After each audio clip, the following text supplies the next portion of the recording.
Okay, so here's a take that you may not have thought of or heard from anybody else yet.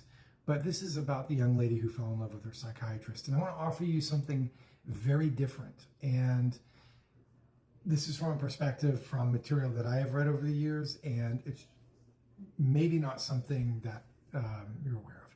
But, right now, the viral story going around on TikTok is the woman who says that she fell in love with her psychiatrist. We've all seen that, right? And, we've seen that she's painting herself as manipulated, coerced, and betrayed, right? But I think what she's describing isn't love. It's something far more common and far less understood. But, it's actually far more dangerous when people ignore it. And it's called limerance. Limerance. Yeah, this term was coined a long time ago by a psychologist named Dorothy Tenov in 1979. And she'd interviewed hundreds of people who were describing like these overwhelming, obsessive, romantic infatuations. And she wrote a groundbreaking book about it, and it's called Love and Limerance. I have it upstairs, and I've read it. And she defines it as involuntary, intrusive fixation on another person, usually accompanied by intense longing, idealization, and emotional dependence, I believe is the last piece, right? And even the smallest sign of reciprocation is enough to send the person, right? So here's the reality. The reality is that 80 to 95% of the people that we know will experience limerence at some point. But, when it hits, it can feel like destiny or you're falling in love. It doesn't feel like dysfunction. And at its worst, it can consume up to about 85% of a person's waking thoughts. It does mimic addiction, which is the concerning part. It lights up the dopamine circuits in your brain like cocaine.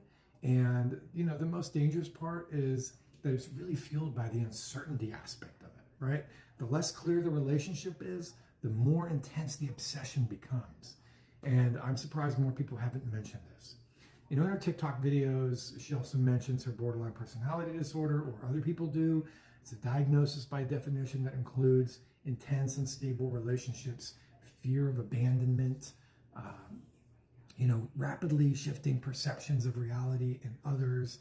And these aren't really moral failings; they're just real symptoms. And we deserve, so we need to understand that they deserve care and compassion. But when limerence enters the therapeutic space, which is where we're talking about it, right? One person is vulnerable and holds the other within professional power, and then there's this danger of projection, right? And that's what's concerning. And this is called transference. And it's common in therapy. You hear about it. A client may unconsciously assign deep emotional roles to their therapist and fall in love, like a savior, a lover, a parent, a redeemer, right? But it's not the therapist's job really to step into those roles. It's more of their job to hold the boundaries, continue to have the conversation while helping the client untangle all that emotional mess and the roots of all of these projections that are coming outward. And it does take a strong therapist to do this. Does this mean that the psychiatrist in question is innocent? I don't know. But it means that the story is more complicated than a villain and a victim. Because limerence thrives in the absence of self-awareness, especially when it goes unexamined.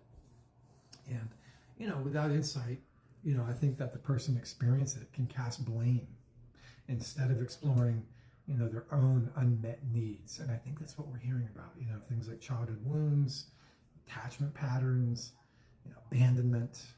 And, Dorothy Tenov wrote that limerence is not about, loving someone who is, it's not about loving someone, but it's about, who they are. And, these things are coping mechanisms in disguise. And the hard truth is that not every feeling that we have is meant to be pursued. And some feelings that we have are meant to be understood. And the work of healing, which people are trying to do, is learning to hold the intensity of our inner world without expecting everybody else to resolve it for us. Does that make sense? All right.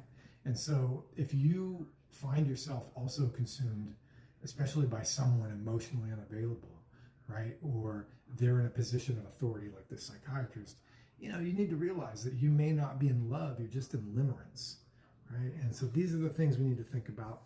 I'm a little shocked that I haven't seen any of this come across my FYP. I'm a little shocked that this hasn't been part of the conversation in the space.